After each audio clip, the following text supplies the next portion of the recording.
next, let's check out what's been brewing from the regions this week. We start from the Greater Accra region, and the focus is Parliament. Quite a number of things happen in Parliament today, with the Finance Minister, as some newspaper headlines put it, swerved Parliament.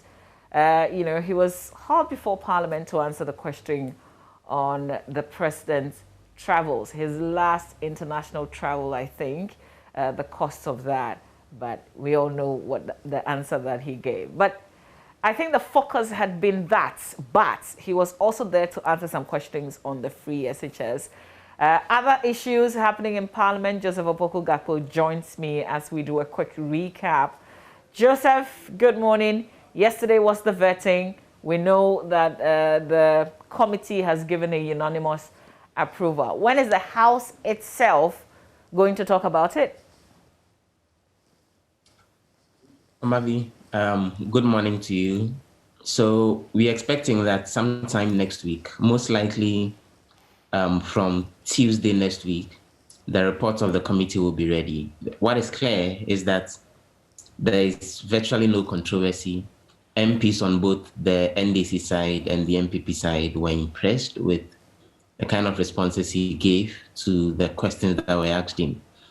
We heard from Mr. James Agalga, the ranking member on the Defense and Interior Committee, who is also a member of the Appointment Committee yesterday, make the point that he thought that the Special Prosecutor nominee really did show that he knew what he was about, and he was clear in his mind on what kind of programs he wanted to roll out when eventually he has the position. And so there is absolutely no controversy. The expectation is that most likely over the weekend, and right from yesterday up until Monday, the committee would put together its report. Maybe on Tuesday or Wednesday, it will be laid on the floor, and then the House would go ahead and approve him, after which the President would have to swear him in to take over.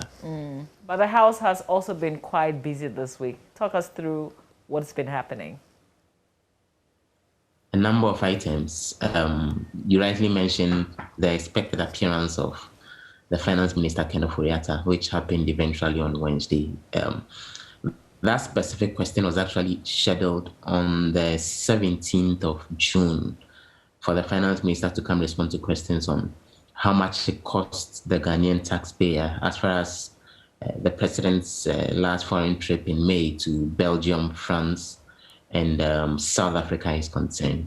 Repeatedly, it had been rescheduled. It got missing from the other paper and the plan of business at the point in time. And then last week, Friday, we got the notification that the Finance Minister would come respond to the question on Wednesday. So everyone was very much expectant, only for him to come tell us that issues of the President's travel are national security issues. And so it's the National Security Minister who should be responding to it. So we eventually saw that members on the NDC side were obviously unhappy with the development. The majority side defended it. The Deputy Leader, Penyo Markins, addressed the media briefing in Parliament House, insisting that he thinks his colleagues on the MPP side are only playing, his colleagues on the NDC side are only playing mischief with their insistence that the minister should have responded to the questions. And so we gather that an urgent question has been filed by Mr. Blackwell, directed at the National Security Minister. So we're waiting for him to come respond to those questions. But the Finance Minister responded to questions having to do with the free senior high school program, as you rightly mentioned, Mamavi. He responded to a question having to do with how much loans had actually been taken to support the free SHS scheme. And just to give you a brief highlight of the response that Ken Ofori-Atta gave to that particular question, he made the point that when you look at the budget, government has not taken any loan to finance the free senior high school program, although the minority has since disputed that. He made the point that the free SHS policy has since its operation been financed by government of Ghana over the last 5 years. It's cost the taxpayer 7.6 billion Ghana cedis. Out of the amount, 4 billion plus was actually sourced from the government of Ghana, and then a balance of 3.4 billion was sourced from the ABFA, which is the annual budget funding amount that comes from oil proceeds. That was the explanation that he gave. Now, the minority is actually challenging this claim. The ranking member on the Finance Committee, Kesela Toforsen, has been sharing details of some documents that actually came to Parliament that got approved by the House when government went for the 2020 Eurobond, which Parliament approved. And the Eurobond is essentially money that government gets on the international market on annual basis. And so that which came for approval in the year 2020, and I'm quoting that document to you, Mama V, it was an amount of 5.7 billion Ghana cedis that government was raising on the international market. And if you look at the breakdown, there's an amount of 2.029 billion that's actually going into financing free SHS. And then the other listed portions about road infrastructure, around 400 million, 1.2 billion, also going into other investments, 150 million going into one district, one factory. So the minority has really challenged that bit of the finance minister's claim, but the finance minister has stood by his figure. So those have been some of the developments. We're expecting that we would get a confirmation today that the finance minister will present the media budget review statement that next week, Thursday. That's also going to happen in the House. And the committee that has been probing the contracts with the Russians for the Sputnik vaccines, that committee has also been sitting in the course of the week. They've actually wrapped up their public hearings, and we're expecting that latest by a week today, their report will be ready for the plenary. There was the issue of the reports on, what the health minister, but Joseph, just stay right there. I'll come back to it because Sputnik V and what the health minister had to say was also very topical. Indeed, we're still talking about it. But let me just cross over to the Ashanti region, to Kumasi. Ohiming Teria is on our security desk, and he's been following up on Ejura. Indeed, there was a forum held and at the invitation of the chief of Ejura, and Ohiming was there for us. So, Ohiming, good morning. Let's talk about what's been topical. I remember on top of my head that you were in Ejura. So what took you there and what did you find? Thank you, Mama V. It was actually a community engagement event organized by the traditional authority under the leadership of Ejura Hine, Nana Osei Hwedie II. It came aftermath of the Ejura disturbances that actually led to the killing of 2 people and 4 others also sustaining gunshot injuries. So the event was to bring all the people involved in the Ejura community as far as the clashes are concerned. Those participants included the bereaved and affected families in the Ejura, and they also had the Zongo chiefs and then authorities present. Police were there and the military as well as National Commission on Civic Education.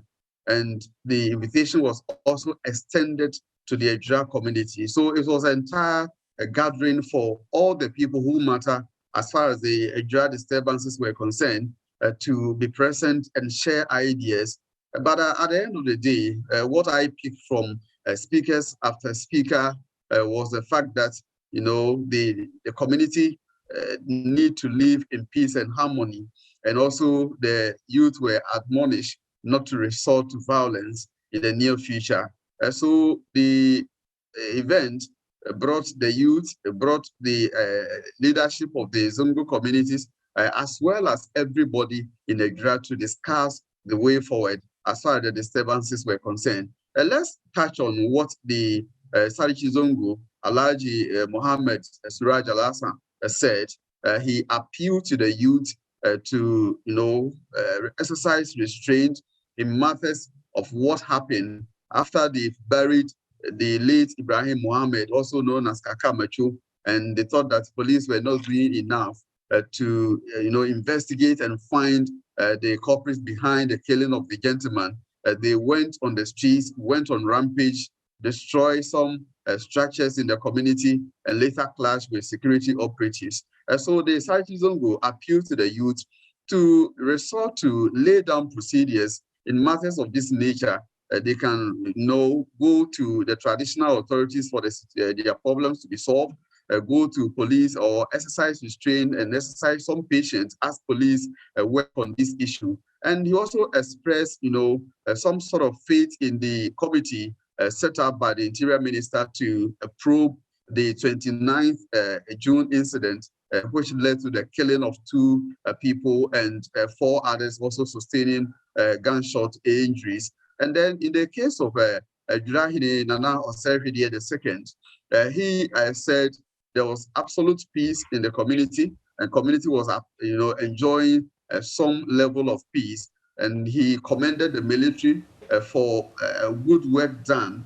And he said he can vouch that there's peace in Nigeria. On the streets, there was peace, and everybody is going about his normal duty. And he also expressed a faith in the committee set up by government, and also expect that government, after listening to the concerns and the pleas of Nigeria people, will implement every bit of the recommendations that the committee will come out with. And then he also said preparations are underway for the community to get permanent military detachment. He believes that once the military personnel are there, every hint of a clash or of a riot will be repelled by the military. And he says accommodation space has already been prepared for the military. And he also talked about arrangements for the area to have a divisional police headquarters. And he thinks that once the divisional police headquarters is established in the area, it will go a long way to beef up security, increase the police presence in the area, and ensure that there will be total peace and security in the area, Mama V. Yeah, in the meantime, Ohime, when do we know, or have we heard anything about when that report from the Committee of Inquiry will be out? For now, it is not clear. I have been speaking to sources close to the committee, but what the sources tell me is that efforts are being made. The report is actually at the preparatory stage. Don't forget, just last week, they brought the 12-day public sitting to an end in Kumasi, where 22 witnesses appeared, and 3 of these witnesses' testimonies were received in camera. So, yes, the committee is working very hard to make its report available to the Interior Minister. But the source tells me it won't be long. It's likely to be available probably next week, early next week or mid next week. So we should expect the committee to prepare and hand over its report and recommendations to the Interior Minister. Ohime, I'll come back to you on COVID. Let me wrap up with Joseph Opoku-Gakpo. Joseph, on the Sputnik V, the committee, through its chairman, also had some issues with reportage. But generally, we only just quoted what the health minister has said to the committee. Well, Mr. Fenyomakin is of the view that the media hasn't been fair to Mr. Ajman Menu. On the 3rd day of sitting that Mr. Ajman Menu showed up, he specifically mentioned Joy FM and one other media houses as the media houses that haven't been fair to the minister, Mr. Ajman Menu. The points that the minister made about the claim that he wasn't thinking properly when he signed the contract, which he actually said, and then the media eventually reported. That's obviously what he was referring to. But the minister also said a number of things. He admitted that he committed an error when he didn't request for parliamentary approval when it comes to the signing of the contract with Sheikh Maktoum. And he made a number of similar such admissions, but particularly the point about him not thinking properly when he signed the contract is what the chairman was very much not happy about. But yesterday, as he wrapped up, as Mr. Fenyomakin wrapped up the public hearing, he made the point that he thought he had seen a lot of media cooperation, and that it's not as if they were bashing the media, but he just thought that when things go wrong, they needed to point it out as well. So that was the other bit of it. So the committee wrapped up its proceedings yesterday. The health minister himself was the main witness who appeared And the indication is that they think they have all the answers that they want, so they wouldn't call any additional witnesses, apart from Mr. Kukwajiman Menu, the Director of Legal Affairs at the Ministry of Health, as well as Mr.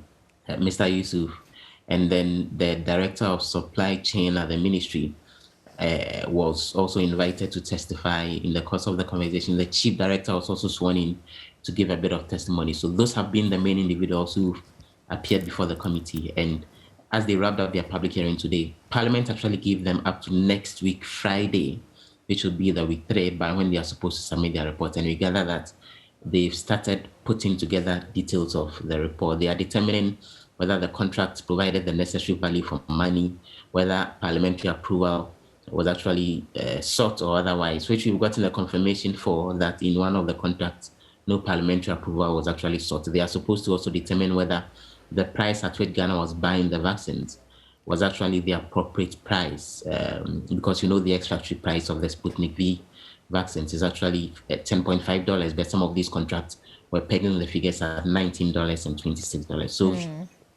waiting to see the reports sometime next week, even as the House eventually debates and approves it. Okay. Joe, you're not leaving yet because there's the LGBTQ plus bill. So let me go to Ohime and then I'll come back to you.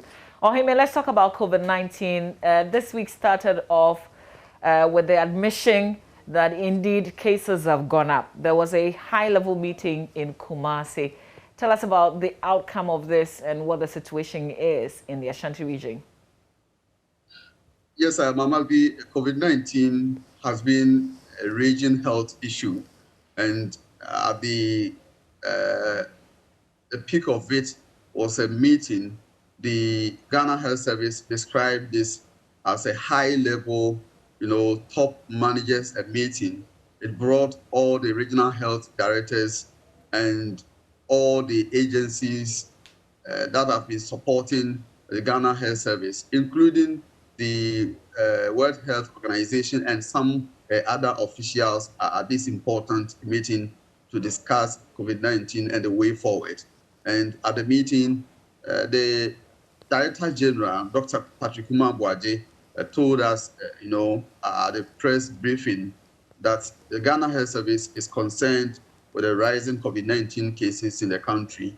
And he attributed the cases or the upsurge in cases to a lot of factors, a number of factors, including the fact that just at the end of last year, in December, when there were Christmas celebrations, people trooped into Ghana from other parts of the world. This increased our figures. And then he also mentioned the fact that non-adherence to COVID-19 safety protocols has become the order of the day. Everywhere you go, people don't pay attention to these protocols and have disregarded them to the extent that even those who put on face masks, for instance, are described as the old people in our society. So he also mentioned the fact that the outbreak of cases in other parts of the country, in the other parts of the West African sub-region, that's our neighboring countries, also has contributed to this. And then the introduction of the Delta variant into the country also, is a contributing factor. And he outlined some of the measures that the Ghana Health Service will be implementing to curb the rising COVID-19 cases.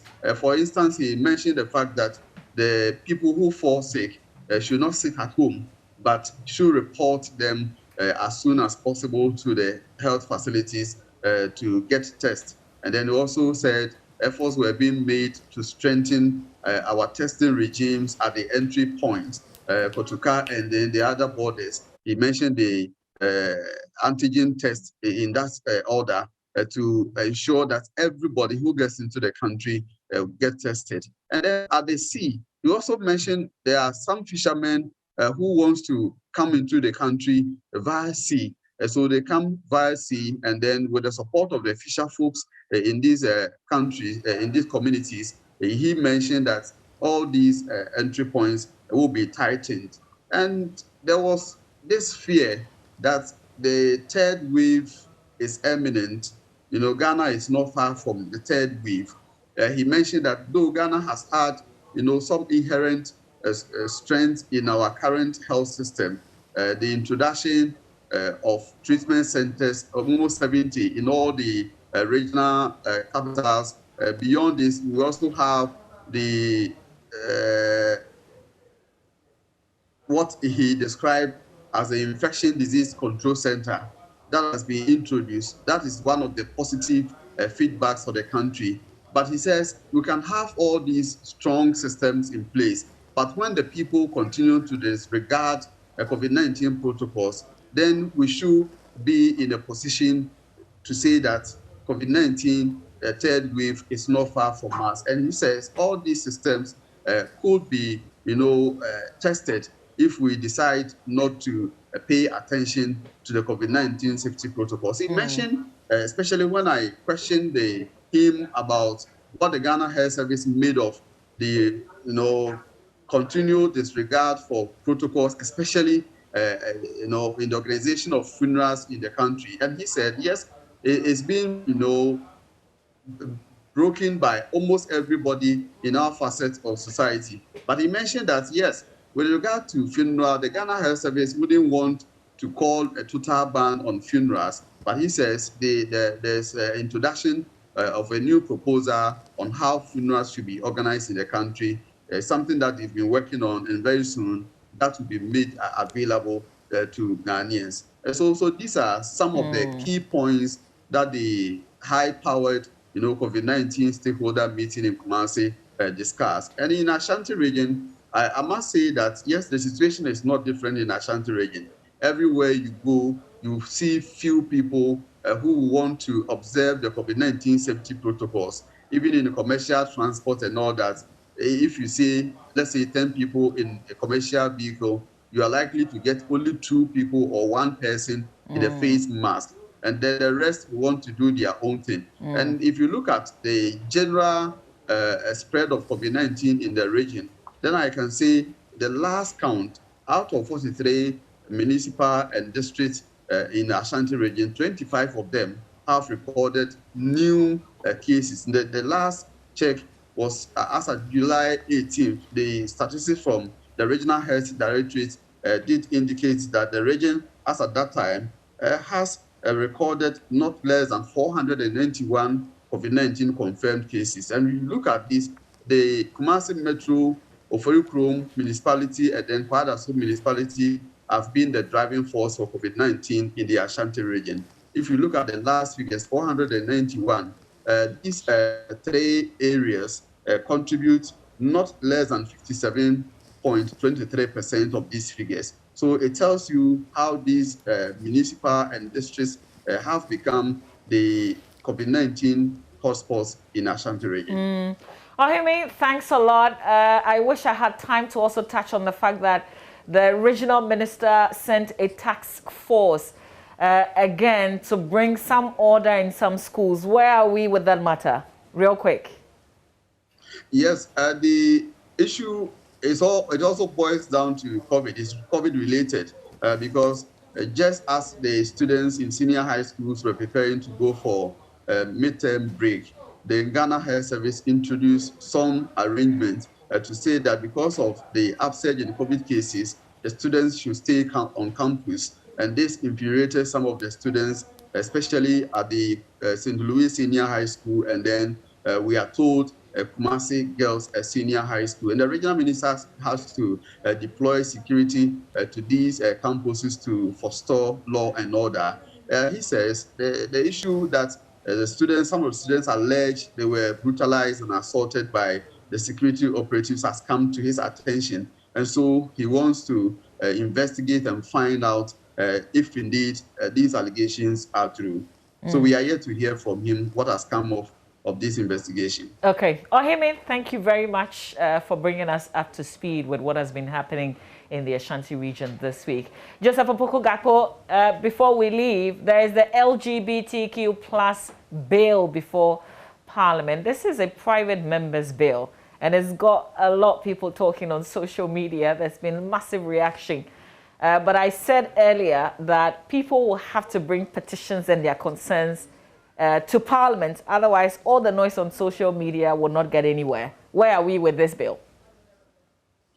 Actually, the bill is not yet officially before Parliament. So it's a private member's bill that's actually been drafted by 8 members of Parliament, 7 of them on the NDC side, 1 of them on the NPP side, Reverend John Intimfojo, the MP for Asint South, who is also there, Deputy Minister for Education. He's the only NPP MP who is part of this, alongside Emmanuel Bejra and Samuel George, who is leading the charge, Helen Ntoso, and a few others.